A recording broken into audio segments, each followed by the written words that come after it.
King Zedekiah didn't begin as a monster or a tyrant.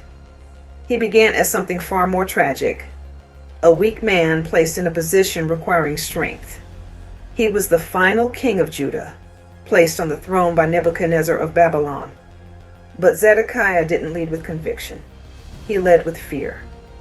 Fear of his officials, fear of foreign nations, fear of public opinion, and fear of the truth. Jeremiah, the prophet of God, warned him repeatedly, "Surrender to Babylon. If you do, your life and your city will be spared. But if you resist, Jerusalem will burn." God was offering mercy, but Zedekiah was surrounded by advisors who hated Jeremiah.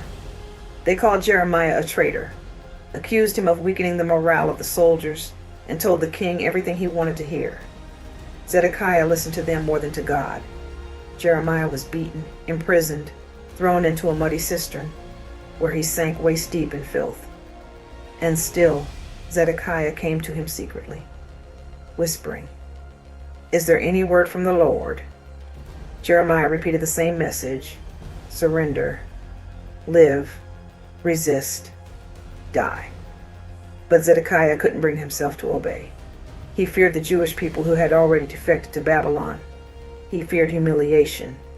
He feared the consequences of obedience more than the consequences of disobedience. Then the judgment fell.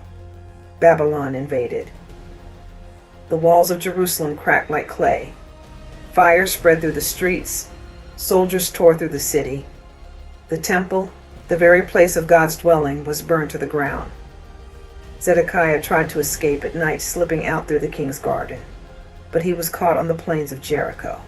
The Babylonians dragged him before Nebuchadnezzar. And there, in the most heartbreaking moment of his life, he saw his sons executed, the last thing his eyes would ever see. Then his eyes were gouged out. Blinded, broken, and chained, Zedekiah was taken to Babylon, where he died in prison. Zedekiah's story reminds us that avoiding obedience out of fear only leads to greater disaster.